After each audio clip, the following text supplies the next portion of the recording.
The emergency alarms screamed through the Galactic Council chambers as the massive holographic display flickered to life.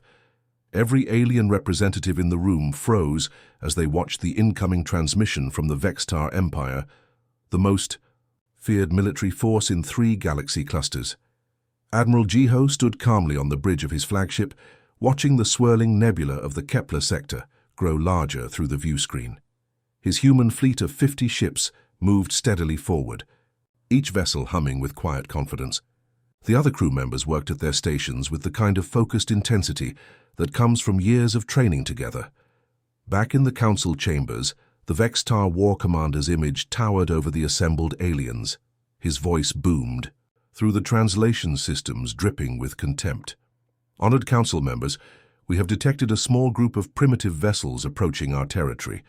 These newcomers, calling themselves humans, seem to believe they can challenge us. The War Commander's laugh sent chills through the room. We have crushed civilizations that ruled stars when these humans were still crawling in dirt. Their tiny fleet will provide our warriors with amusing target practice. Council member Zephyr, an ancient being whose species had survived countless wars, slowly rose from his seat. His weathered face showed deep concern as he addressed the chamber. Esteemed colleagues, I must remind you all of the history of the Kepler sector. That region has become a graveyard for the ambitious. The holographic display shifted to show a detailed map dotted with the wreckage of countless fleets. Zephyr's voice carried the weight of painful memories. 847 different species have attempted to claim that territory over the past millennium. Not one ship has ever returned to tell what happened to them. The Vextar representative merely sneered. Those were weak races. We are the Vextar. Our bioships regenerate from any damage. Our plasma storms can melt entire planets. These humans will learn why the galaxy fears us. Meanwhile, aboard the human flagship, Admiral Jiho reviewed the tactical reports with his senior officers. The bridge crew moved with quiet efficiency, each person knowing their role perfectly. Unlike the alien ships they had encountered before, there was no shouting, no dramatic gestures, no emotional outbursts. Just professionals doing their job. Sir, we're receiving multiple warnings from various alien governments, reported communications officer Ari. They're all telling us to turn back immediately. Jiho nodded thoughtfully. What's our fleet status? All ships report ready, Admiral. Every system is operating at peak efficiency. The Admiral looked out at the stars ahead, knowing that somewhere in that darkness waited an enemy that had never known defeat. But he also knew something the aliens didn't understand about humans. They had spent their entire history fighting each other, learning from every battle, adapting to every challenge. Continue on course, he ordered quietly. Let's see what all the fuss is about. The Galactic Council watched in horrified fascination as the human fleet disappeared into the swirling chaos of the Kepler sector, heading straight toward a confrontation that had destroyed nearly 1,000 civilizations before them. Captain Minho felt the slight vibration through the deck plates as the Soul's Pride dropped out of hyperspace. Around him, the bridge crew immediately went to work, their fingers dancing across control panels with practiced ease. The main view screen flickered to life, revealing a sight that would have terrified most species in the galaxy. The Vextar fleet stretched across space like a living nightmare. 2,000 bioships hung in perfect formation, their hulls pulsing with organic light. Each vessel looked more like a massive sea creature than a starship, with writhing tentacles and breathing sections that expanded and contracted rhythmically. "Sweet Mother of Earth," whispered Tactical Officer Jiwon, her voice barely audible. Intelligence reports were wrong. There aren't hundreds of them, there are thousands. Minho nodded calmly, studying the enemy formation through the tactical display. Years of military training had taught him to stay cool under pressure, but even he had to admit this was impressive. The Vextar had positioned their ships in a pattern that covered every possible escape route. "Captain, I'm picking up some interesting readings," reported Science Officer Do-Yun from his station. "Those ships aren't just alive. They're connected somehow, like one giant organism spread across multiple hulls. On the sensor screens, energy patterns flowed between the bioships like neural pathways. It was beautiful and terrifying at the same time. The humans had faced many enemies before, but nothing quite like this. Communications Officer Ari looked up from her console with a worried expression. "Sir, I'm intercepting their battle chatter. They're not even considering us a real threat." She played back the alien transmissions through the bridge speakers. The Vextar voices carried a mixture of amusement and contempt as they discussed the approaching human fleet. "Look at their pathetic metal boxes," one alien warrior laughed. 50 ships against our mighty swarm? The soft skins must have a death wish." Another voice joined in. "I heard their species only discovered space travel recently. They probably don't even know how to fight a real war. This will be over before it begins. Our bioships will heal faster than their primitive weapons can damage them." Captain Minho listened to every word without changing expression. His crew glanced at him, nervously waiting for orders. They all knew the odds were impossible. 50 human ships against 2,000 alien vessels that could regenerate damage. "Captain," Engineering Chief Hayek reported from the back of the bridge, "all systems are green across the fleet. Every ship is reporting ready for combat." Minho finally turned away from the view screen to face his crew. These men and women had followed him through impossible situations before. They trusted him completely even when facing certain death. "Helm, reduce speed to 1/4 impulse," he ordered quietly. "I want a nice, steady approach, no sudden movements." "Sir?" the helmsman asked, confused. "They think we're going to panic and run," Minho explained with a slight smile. "Let's not disappoint them. Maintain formation and keep our weapons powered down. We want them feeling overconfident." The human fleet continued its steady advance toward the waiting Vextar armada, 50 small ships flying directly into the jaws of an enemy that had never known defeat. War Prime Mayung watched the approaching human fleet from the bridge of his massive bioship. The organic walls around him pulsed with a deep purple glow, responding to his emotions. He couldn't help but feel amused by what he was seeing on the tactical display. "Look at them," he said, to his officers, his voice filled with dark humor. "They move like frightened children pretending to be brave. 50 tiny metal coffins against our glorious swarm." The other Vextar commanders shared his laughter. They had good reason to be confident. For over 1,000 years, their bioships had crushed every enemy they encountered. The living vessels could heal wounds in minutes, adapt to new threats, and coordinate attacks like a single massive predator. "War Prime," reported his tactical officer, "the humans are maintaining a steady approach. No evasive maneuvers, no attempts to scatter or retreat." Myung nodded approvingly. "Good. They accept their fate with dignity. Perhaps we should make their deaths quick as a reward for their courage." On the human flagship, Lieutenant Hannah monitored the alien communications from her station. She had studied the Vextar language for years, preparing for this moment. What she heard made her both angry and hopeful at the same time. "Captain," she called out to Minho, "they're ordering their bioships to begin the intimidation display. They want to give us one last chance to surrender before they attack." The view screen suddenly filled with a horrifying sight. The Vextar fleet began to glow brighter, their organic hulls shifting colors from deep purple to blood red. Tentacles writhed from weapon ports, and sections of the ships opened to reveal rows of what looked like massive teeth.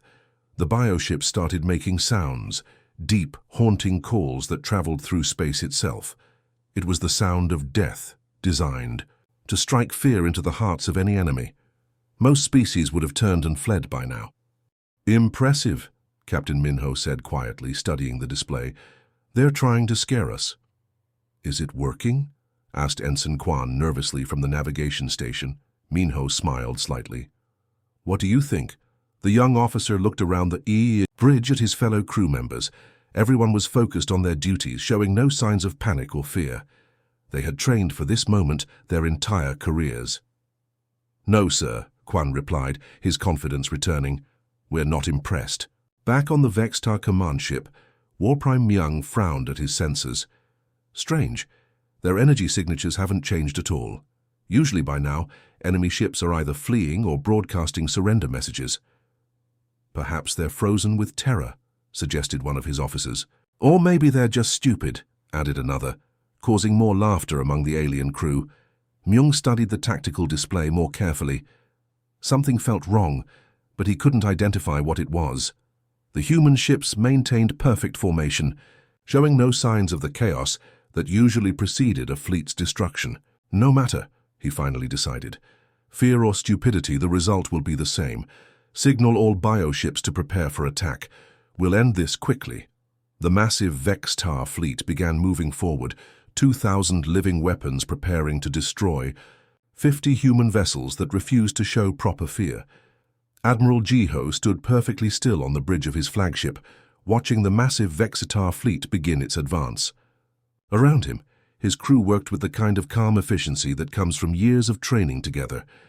The alien bioships were impressive, but humans had faced impossible odds before. "Admiral," reported Communications Officer Ari, "all fleet. Captains are standing by for orders." Jiho nodded once, his eyes never leaving the tactical display. The Vextar ships were moving into their attack formation, confident that the battle was already won. They had no idea what was about to happen. "Signal. All ships," Jiho said quietly. "Engage Protocol 7. Those 3 simple words changed everything. Across the human fleet, captains who had been waiting patiently suddenly sprang into action. The 50 ships that had been flying in a simple formation began to move with deadly precision. Captain Minho felt his ship respond instantly as the helmsman executed the first phase of Protocol 7. Around them, the other human vessels spread out in a pattern that looked random to alien observers, but was actually a carefully planned tactical formation. "Sir, the Vextar are confused," reported Lieutenant Hanna from her monitoring station. "They're asking each other what we're doing." "Let them wonder," Minho replied with a slight smile. On the weapons deck, Officer Tay began bringing online systems that had been dormant during their approach. Banks of quantum torpedoes powered up silently, their energy signatures completely masked by advanced stealth technology. The aliens had no idea that every human ship was now a loaded weapon. "Weapons are ready, Captain," Tay reported. "All targeting systems are locked on primary targets." The beauty of Protocol 7 was its simplicity. While the enemy expected humans to panic or retreat, the formation actually positioned each ship for maximum combat effectiveness. Every angle was covered, every weakness in the enemy formation identified and targeted. Engineering Chief Hyuk monitored the power levels throughout the ship. "Captain, all systems are running at peak efficiency. The new quantum reactors are performing better than expected." What the Vextar didn't understand was that human ships had been designed by a species that had spent thousands of years fighting each other. Every lesson learned from human wars had been built into these vessels. They weren't just transport ships with weapons bolted on, they were purpose-built war machines. "Admiral," called out Navigator Sunho, "we're receiving increasing alien chatter. They seem concerned about our formation changes." Jiho allowed himself a small smile. The aliens were used to enemies that fought with emotion, rage, fear, desperation. They had never faced an opponent that treated war like a science, with every move calculated and every outcome planned. "Distance to enemy fleet?" he asked. "Optimal firing range in 30 seconds, sir." The Admiral took a deep breath. In half a minute, the galaxy would learn something new about humanity. They would discover that being underestimated was the greatest tactical advantage any species could have. "All ships prepare to fire on my command," he announced to the fleet. 50 human warships, their weapons charged and targets locked, continued their steady approach toward 2,000 alien bioships that still believed they were facing helpless prey. The moment Admiral Jiho gave the command to fire, space itself seemed to change. 50 human ships unleashed a coordinated barrage that looked nothing like conventional weapons. Instead of bright energy beams or explosive missiles, the quantum disruption torpedoes appeared as shimmering waves of distorted space. War Prime Mayung watched in confusion as the strange human weapons approached his bioships. "What are those things?" he demanded from his officers. "They don't match any weapon signature in our databases." The first torpedo struck the lead Vextar vessel, and something impossible happened. Instead of exploding on impact, the weapon seemed to dissolve into the living hull. For a moment, nothing appeared to happen. Then the bioship began to unravel. "By the void," whispered one of Myung's tactical officers. "The cellular structure is breaking down at the molecular level." The massive bioship, which had regenerated from countless battles, began falling apart from the inside out. Its organic systems couldn't heal because there was nothing left to heal. The quantum weapons were unmaking the very bonds that held the ship's living tissue together. On the human flagship, Engineer Shin monitored the weapon's effectiveness with professional satisfaction. His team had spent years developing these torpedoes specifically for enemies that relied on biological technology. "Captain," he reported to Minho, "quantum torpedoes are performing exactly as designed. The enemy's regeneration systems are actually working against them." That was the brilliant part of human strategy. Most species would have tried to build bigger guns to overcome the Vextar's healing abilities. Humans had taken a different approach. They had built weapons that turned the enemy's greatest strength into their fatal weakness. "Sir, we're getting panicked transmissions from the alien fleet," Communications Officer Ari announced. "They're trying to understand what's happening to their ships." More quantum torpedoes found their targets, and more bioships began dissolving into space dust. The Vextar fleet, which had seemed invincible moments before, was being systematically dismantled by weapons they couldn't comprehend. "Impossible!" War Prime Myung roared, as he watched another of his vessels simply cease to exist. "Our bioships are immune to conventional weapons. They adapt to any threat." "Sir," his science officer replied with growing fear, "these aren't conventional weapons. They're attacking the quantum foundations of organic matter itself. Our ships aren't just dying, they're being erased." The human weapons continued their deadly work with mechanical precision. Each torpedo was perfectly targeted, striking at the exact points where they would cause maximum disruption to the bioship's living systems. Chief Weapons Officer Tay coordinated the attack from his station, watching as targeting computers calculated the most effective strike points. "All torpedoes are finding their marks, Captain. Enemy formation is beginning to collapse." What terrified the Vextar most was the clinical efficiency of the human assault. There was no rage, no battle cries, no emotional outbursts. The humans fought like they were solving a complex mathematical problem, which in many ways they were. "This is what happens," Engineer Shin explained to a captured alien officer later, "when you underestimate a species that learned warfare by fighting itself for millennia. We don't just build weapons, we build solutions." The quantum torpedoes spread through the Vextar fleet like a plague, turning their greatest advantage into their ultimate doom.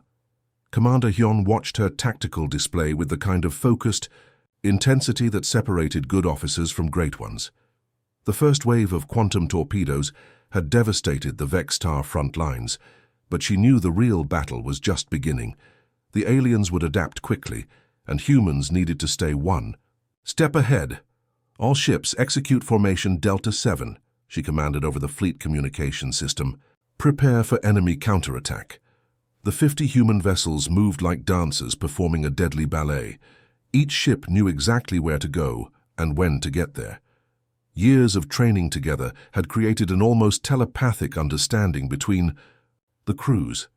The surviving Vextar bioships finally began their retaliation. Massive plasma cannons emerged from organic weapon ports, charging up with energy that could melt asteroids. War Prime Myung had decided to abandon strategy and simply overwhelm the humans with raw firepower. "Incoming plasma storm," announced Sensor Operator June from his station. "Multiple targets locked onto our position.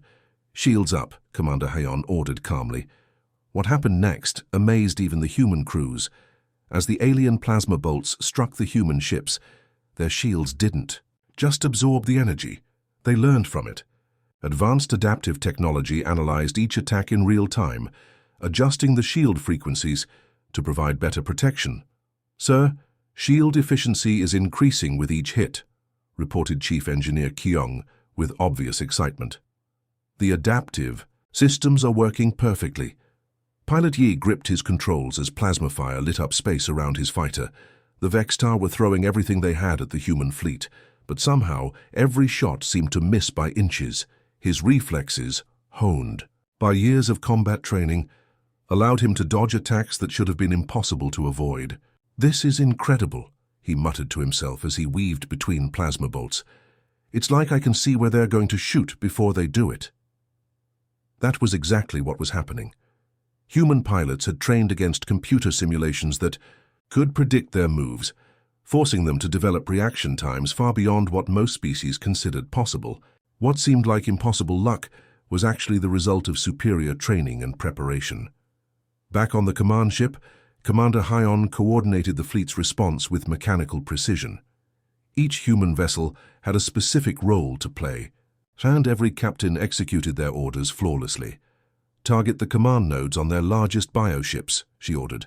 "Weapons free on all priority targets." The human fleet struck back with surgical precision. Instead of wasting ammunition on the heavily armored sections of enemy ships, they targeted weak points that their sensors had identified. Communication arrays, weapon control centers, propulsion systems, all carefully chosen to maximize damage while conserving resources. "Ma'am, the aliens are trying to coordinate a mass attack," reported Intelligence Officer Mira. "They're grouping their remaining ships for one final assault." Hyon nodded thoughtfully. "Let them come. Signal all ships to prepare for close combat." Maneuvers. The Vextar fleet charged forward in desperation, their bioships glowing with angry red light. They expected the humans to retreat in the face of such overwhelming force. Instead, the human ships moved forward to meet them, 50 vessels showing no fear as they faced down nearly 1,000 enemy ships in the final phase of the battle. War Prime.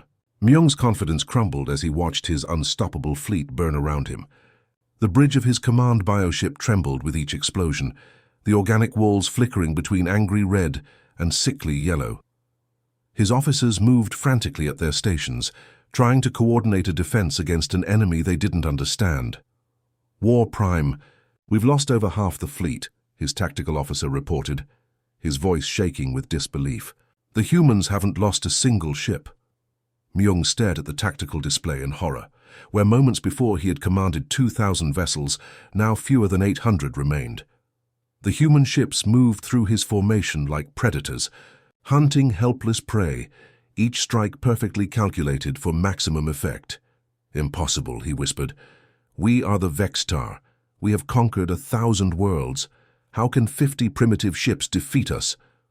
On the human flagship, Tactical Officer Shun monitored the enemy's growing panic with professional detachment. Her years of studying alien warfare patterns had taught her to recognize the signs of a broken enemy force. "Captain, the Vextar command structure is collapsing," she reported to Minho. "They're fighting like they've never faced an opponent who could learn from their tactics mid-battle." That was exactly the problem the aliens faced. Every species they had fought before used the same strategies throughout entire battles, making them predictable. Humans constantly adapted, analyzing enemy responses and adjusting their approach in real time. "Sir, the remaining bioships are trying to regroup near the outer asteroid field," announced Navigator Sunho. "They appear to be preparing for a retreat." Captain Minho studied the tactical display with the calm expression of someone who had expected this outcome. "Signal the fleet. Begin pursuit formation Alpha. Don't let any of them escape." The human ships responded instantly, their formation shifting to cut off every possible escape route. What impressed the surviving aliens most was how effortlessly the humans transitioned from offense to pursuit without missing a beat. War Prime Myung realized with growing terror that retreat wasn't going to save his remaining forces.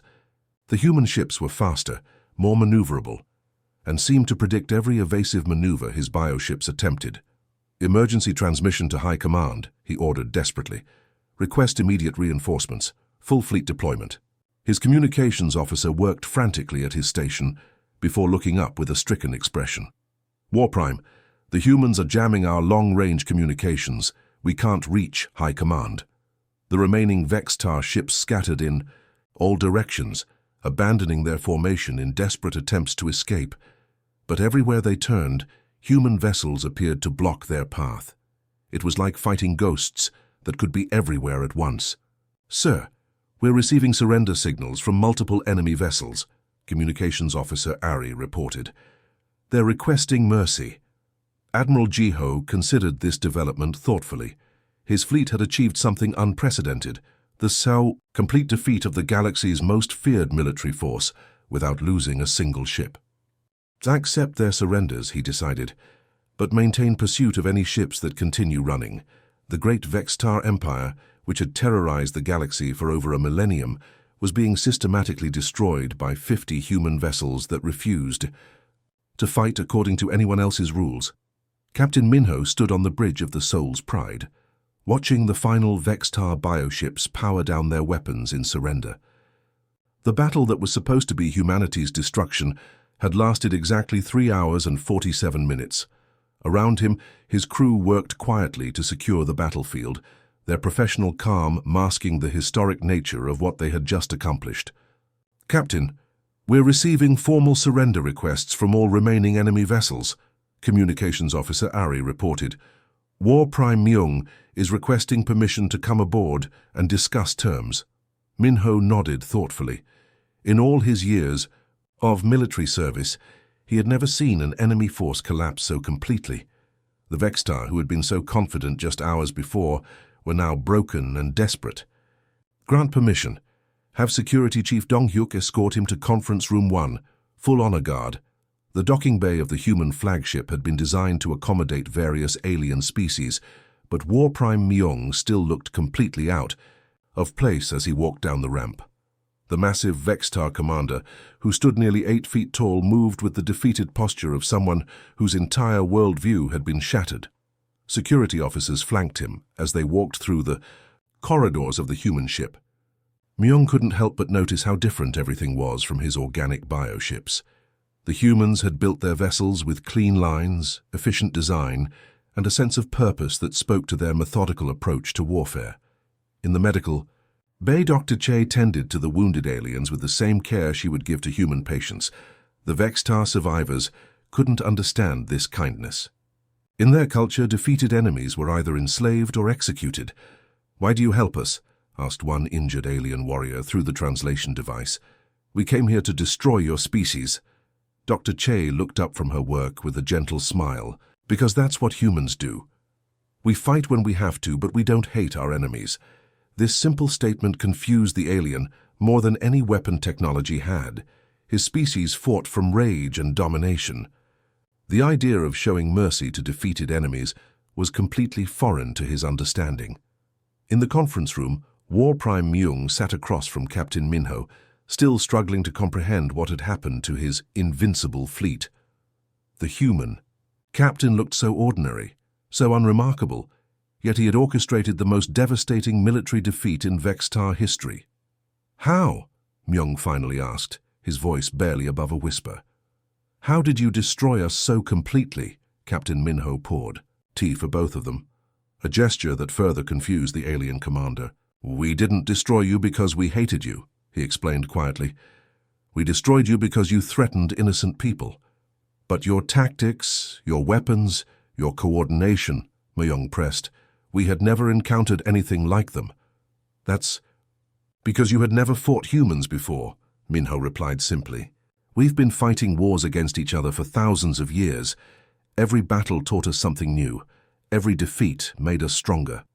The Vextar commander realized with growing horror that his species had not just lost a battle.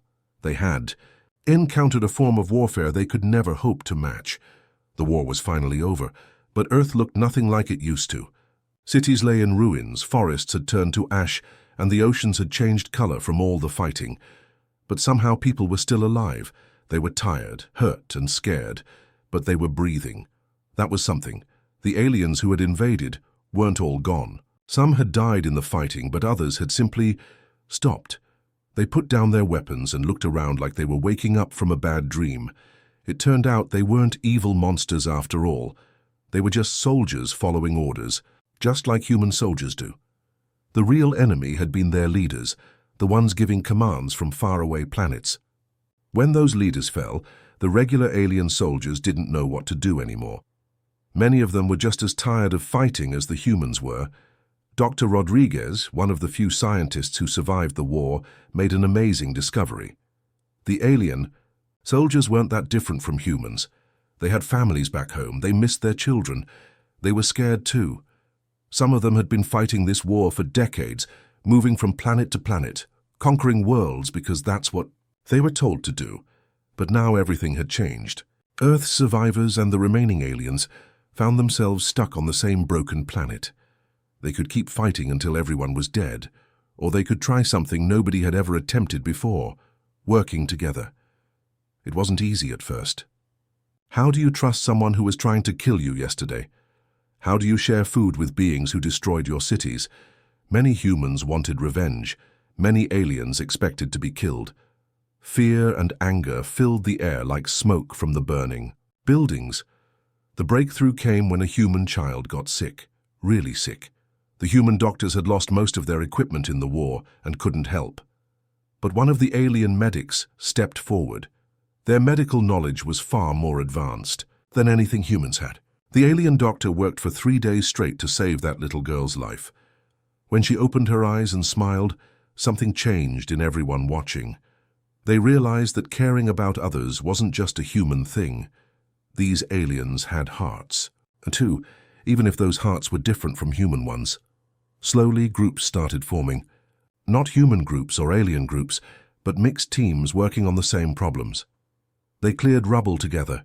They shared food and medical supplies. They built shelters that could protect both species from the radiation still floating in the air. The aliens knew things humans had never imagined. They could clean poisoned water in minutes. They understood how to grow food in soil that seemed completely dead. They had technology that could start healing the planet's wounds.